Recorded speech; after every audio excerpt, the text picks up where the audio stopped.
Hello everyone, welcome back again. So, kali ini kita akan update market cryptocurrency dan juga membahas Bitcoin yang memiliki potensi menjadi world currency. Wow, ini tentunya menarik sekali dan sekilas kita pun akan membahas juga tentang latar belakang dari family Rothschild dan juga majalah The Economist yang telah diterbitkan pada tahun 1988. Tetapi sebelum lanjut ke pembahasan, seperti biasa gue ingatkan kembali kepada kalian tetap do your own research. Di sini gue tidak ada unsur ajakan kepada kalian untuk membeli ataupun menjual koin-koin dan juga token-token yang gue bahas. So, apapun risikonya gue tidak ikut bertanggung jawab. Oke, jadi pembahasan kita kali ini konteksnya memang agak sedikit berbelit-belit. Dan bahkan ada banyak orang yang belakangan ini telah memprediksikan tentang kenaikan harga untuk Bitcoin. Bahkan bisa mencapai harga 6 digit. Dan tanpa mengurangi rasa hormat gue untuk teman-teman semua, so di sini gue ucapkan banyak-banyak terima kasih kepada kalian yang selalu support channel ini. Dan yang baru mampir atau yang baru menemukan channel ini, silahkan klik tombol subscribe terlebih dahulu, walaupun gue tidak memaksa kalian untuk subscribe channel ini. Oke, seperti biasa sebelum lanjut ke poin inti pembahasannya, kali ini kita akan update mengenai kondisi market cryptocurrency.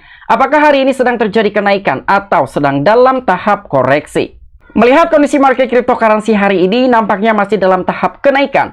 Walaupun kenaikan tersebut tidak terlalu signifikan, bahkan dalam volume perdagangan selama 24 jam terakhir secara global sedang terjadi penurunan di atas 40-an%. Dan untuk Bitcoin hari ini sedang terjadi kenaikan sekitar 0,13% dan diperdagangkan di kisaran harga 37.785-an US dollar. Untuk Ethereum sedang terjadi kenaikan sekitar 0,02%, tetapi dengan beberapa altcoin ada yang sedang terjadi korektif hari ini, walaupun koreksi tersebut tidak terlalu signifikan. Oke, untuk informasi lebih lengkap dan lebih lanjutnya seperti apa, so gak perlu banyak basa-basi, kita langsung saja masuk ke sumber informasinya. Oke, untuk informasi yang pertama, kali ini ada dua pakar makroekonomi yang telah membuat prediksi tentang harga Bitcoin yang bisa mencapai di angka 100 ribuan US dollar. Jadi harga untuk Bitcoin di 100 ribuan US dollar masuk. Prediksi makro guru dan juga T-Piero, dan inilah timeline-nya. Nah, jadi dua pakar makroekonomi yang bernama makro guru dan juga T-Piero sangat yakin dan juga optimis bahwa Bitcoin bisa mencapai harga di 100 ribuan US dollar. Guru makro dan juga manajer dana dan juga T-Piero optimis bahwa Bitcoin berpotensi mencapai harga 6 digit. Dalam wawancara baru dengan Natalie Brunel, T-Piero mengatakan bahwa kita akan melihat Bitcoin di atas ribuan US dollar pada kenaikan berikutnya. So, memang belakangan ini banyak sekali pakar analisis cryptocurrency dan juga pakar makroekonomi tentang potensi Bitcoin yang bisa mencapai harga 6 digit dalam kenaikan berikutnya. Bahkan untuk Bitcoin bisa mencapai harga di 6 digit atau setara dengan 100 ribuan US dollar bukanlah harga ataupun angka yang mustahil untuk bisa dicapai oleh Bitcoin. Lonjakan 100 ribu dolar akan menghasilkan keuntungan setidaknya 167% dari level saat ini. Dan menurut T-Piero, harga 100 ribuan US dollar per Bitcoin adalah perkiraan yang cukup konservatif dan juga aset kripto andalan ini dapat menguat lebih tinggi selama setengah dekade ke depan. Jadi untuk Bitcoin bisa mencapai harga 100 ribuan US dollar di rentan harga saat ini, kemungkinan Bitcoin bisa mengantongi keuntungan sekitar 167-an%. Bahkan menurut salah seorang pakar makroekonomi yang bernama T-Piero, 100 ribu per satu keping Bitcoin bukanlah suatu hal yang mustahil dan juga bukan perkiraan yang cukup konservatif. Bahkan aset cryptocurrency andalan ini mampu menguat lebih tinggi selama setengah dekade ke depan. Dan di sini pun telah disampaikan kembali bahwa target saya saat pertama kali mempelajari hal ini secara mendalam pada tahun 2019 adalah selalu sekitar 250 ribuan US dollar hingga 350 ribuan US dollar pada Bitcoin. Dan itu hanyalah angka yang masuk akal untuk dicapai pada tahun 2029. Jadi pada tahun 2019, itulah pemikiran saya pada akhir dekade ini. Dan itu angka yang masuk akal untuk dicapai. Nah, jadi di sini menurut salah seorang pakar makroekonomi yang bernama T-Piero, bahwa sebelumnya dia telah memprediksikan tentang harga Bitcoin pada tahun 2019 mampu mencapai harga di 250 ribuan US dollar hingga 350 ribuan US dollar. Walaupun pada kenyataannya Bitcoin tidak mampu mencapai di range harga yang sudah ditentukan dan juga diprediksikan. Tetapi kali ini, salah seorang pakar makroekonomi yang bernama T. Piero masih memiliki pandangan yang begitu positif dan juga bullish tentang Bitcoin. Dan menurut beliau, itu hanyalah angka yang masuk akal untuk dicapai oleh Bitcoin pada tahun 2029. Jadi kemungkinan di tahun 2029 mendatang, harga Bitcoin akan diperdagangkan di kisaran 250.000 hingga 350 ribuan US dollar. Dan untuk Bitcoin diperdagangkan pada 37.459 US dollar pada saat penulisan.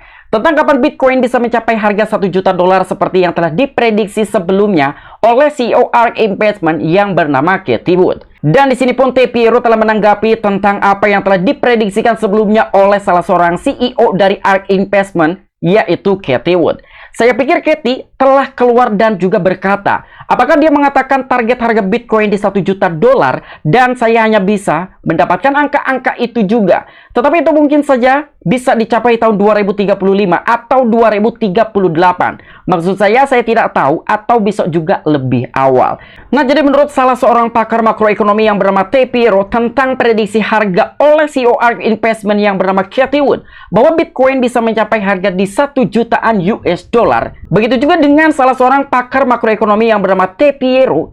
Dia pun memiliki prediksi yang sama seperti apa yang telah disampaikan sebelumnya oleh Cathie Wood. Tapi di sini menurut T. Piero sendiri, Bitcoin bisa saja mencapai harga di 1 jutaan US dollar. Tetapi mungkin itu bisa dicapai pada tahun 2035 atau di tahun 2038 mendatang.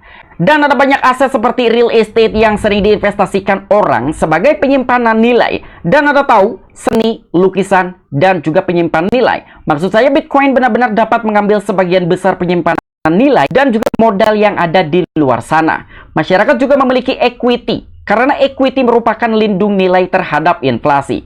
Jadi jika Anda memikirkan semua aset yang dimiliki orang hanya karena mereka ingin mengikuti inflasi, dan Anda bisa mendapatkan sebagian besar aset tersebut untuk Bitcoin. Dan saya hanya tidak berpikir hal itu terjadi secepat itu. Nah, di sini sangat menarik sekali dengan apa yang telah disampaikan oleh salah seorang pakar makroekonomi yang bernama T. Piero. Memang banyak sekali aset di luaran sana seperti real estate, properti, dan lain sebagainya. Tetapi orang-orang selalu menginvestasikan dana mereka terhadap beberapa investasi yang lain. Namun itu hanya sekedar melindungi nilai mereka terhadap inflasi. Jadi mungkin itu adalah salah satu opsi untuk bisa melawan inflasi. Sehingga mereka menaruh aset-aset mereka ke dalam beberapa jenis-jenis aset yang lain dan juga entitas yang lain. Tapi ini agak sedikit berbeda tentang aset cryptocurrency dan salah satunya adalah kripto andalan yaitu Bitcoin. Mungkin Bitcoin bukan hanya sekedar bisa melawan inflasi, tetapi juga bisa meningkatkan nilai-nilai kekayaan kalian ketika kalian memang ingin berinvestasi ke dalam aset seperti Bitcoin. Namun walaupun demikian, tentang sudut pandang yang begitu optimis dan juga positif untuk masa depan Bitcoin, apakah kita harus membeli Bitcoin saat ini? Gua rasa lebih baik kita menunggu Bitcoin terjadi koreksi terlebih dahulu daripada kita harus mengambil keputusan sesingkat itu sehingga menjadikan exit liquidity oleh beberapa para pelaku pasar yang lain. Dan seperti apa yang telah sebelumnya disampaikan dan juga diperkirakan oleh salah seorang CEO ARK Investment yang bernama Cathie Wood, bahwa dia memiliki prediksi yang bullish tentang Bitcoin bisa mencapai harga 1 jutaan US dollar. Namun alih-alih kali ini ada sedikit bad news dari salah seorang CEO ARK Investment yang bernama Cathie Wood, bahwa menurut salah satu media You Today, pengurangan kepemilikan Bitcoin yang dikabarkan Cathie Wood memicu spekulatif market. Nah, jadi di sini ada sebuah informasi katanya dari perusahaan ARK Investment yaitu Cathie Wood telah membuang kepemilikan Bitcoin-nya sehingga itu telah menimbulkan spekulatif di dalam market cryptocurrency.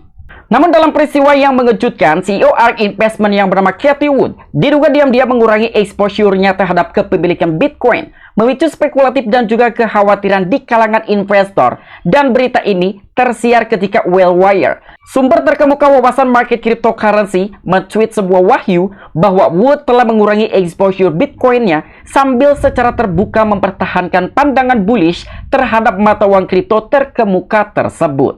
Nah, namun di sini patut kita garis bawahi bahwa sumber tersebut datang dari salah satu akun X ataupun Twitter sebelumnya, yaitu Wellwire. Yang perlu kita tahu bahwa akun Twitter Wellwire ini selalu memberikan informasi-informasi negatif tentang apa yang telah terjadi di lapangan. Dan kali ini dia telah memberitakan dan juga menginformasikan bahwa katanya seorang founder ataupun CEO dari perusahaan ARK Investment yang bernama Cathie Wood telah diduga secara diam-diam mengurangi exposure-nya terhadap kepemilikan Bitcoin. Walaupun di sisi lain seorang CEO dari perusahaan ARK Investment yang bernama Cathie Wood selalu menggembar-gemborkan tentang prediksi bullish-nya terhadap Bitcoin yang bisa mencapai harga di angka 1 jutaan US dollar. Dan inilah yang telah disampaikan oleh akun Twitter Wellwire di akun Twitter pribadinya. Just in ARK Investment CEO Cathie Wood will decreasing Bitcoin exposure while publishing twin bullish outlook. Nah, jadi lebih kurangnya di belakang semua itu, CEO ARK Investment yang bernama Cathie Wood selalu menggembar-gemborkan tentang kenaikan Bitcoin yang bisa mencapai harga di 1,4 jutaan US dollar per satu keping Bitcoin.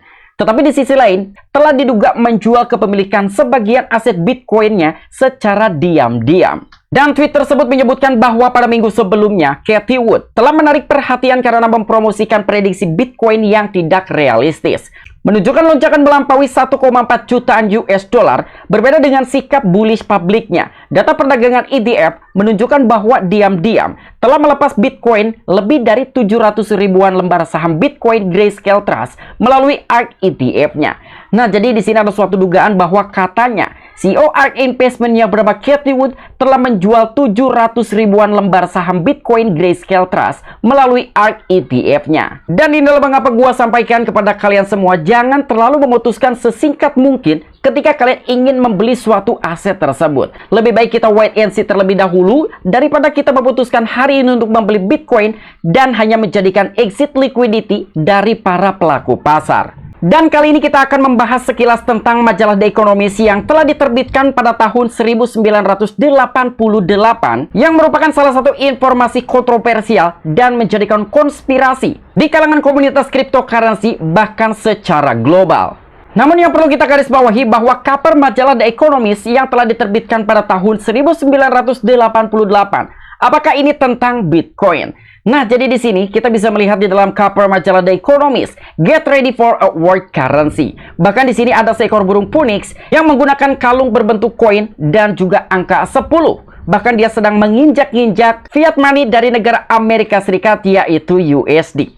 Bahkan di sini untuk burung phoenix ini selalu identik sekali dengan family Rothschild, salah satu family yang telah menguasai keuangan di seluruh dunia, terutama di dalam sektor perbankan. Dan untuk di bagian paragraf pertama dalam majalah The Economist yang telah diterbitkan pada tahun 1988, kemuliaan waktu adalah untuk menenangkan raja-raja yang bersaing dan untuk menyingkapkan kepalsuan dan juga mengungkap kebenaran dan untuk membuktikan cap waktu pada benda-benda tua untuk membangun pagi hari dan juga menjaga malam, untuk menganiaya orang yang salah sampai dia berbuat benar. Nah, jadi untuk di bagian paragraf pertama ini lebih ke puitis terlebih dahulu di saat pembukaan dalam cover majalah The Economist. Dan untuk di bagian paragraf yang kedua, sebuah puisi yang terdapat pada paragraf awal sebuah jurnal yang berjudul How to Time Stamp a Digital Document, salah satu karya S.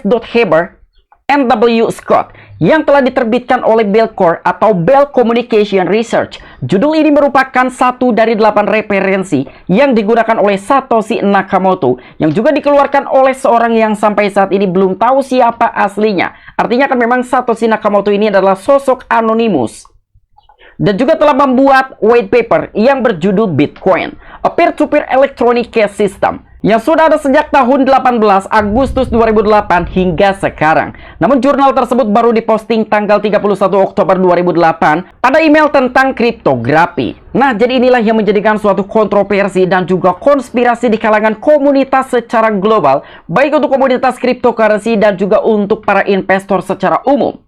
Apakah sebetulnya majalah The Economist yang telah diterbitkan pada tahun 1988 ini ada kaitannya tentang Bitcoin di masa depan yang notabene akan menggantikan salah satu fiat warisan, yaitu US dollar? Ini merupakan suatu rencana yang sudah direncanakan sebelumnya dari jauh-jauh hari yang mungkin kedepannya sudah seharusnya bahwa Bitcoin akan menjadi currency global. Dan untuk informasi yang terakhir, ada sebuah pernyataan yang baru-baru ini telah diterbitkan oleh Presiden Argentina yang bernama Javier Milei, bahwa Javier Milei telah membuat pernyataan dan juga merilis dokumen untuk sesegera mungkin menutup central bank di negara Argentina. Dan tentu ini ada suatu kaitannya dengan salah satu majalah The Economist dan juga Family Rothschild, bahwa yang kita tahu, Family Rothschild adalah salah satu keluarga menjadi penguasa di sektor perbankan seluruh dunia. Walaupun tidak ada konteks ke arah sana antara Bitcoin dan juga Family Rothschild, tetapi setidaknya yang kita tahu ketika memang seluruh negara telah menutup central bank, artinya beberapa negara sedikit demi sedikit akan keluar dari efek domino Family Rothschild. So, selain itu pun di sini sosok dari Presiden Argentina yang bernama Javier Milei adalah salah seorang yang pro terhadap Bitcoin dan tidak menutup kemungkinan untuk Bitcoin dijadikan sebagai alat pembayaran yang sah di negara Argentina.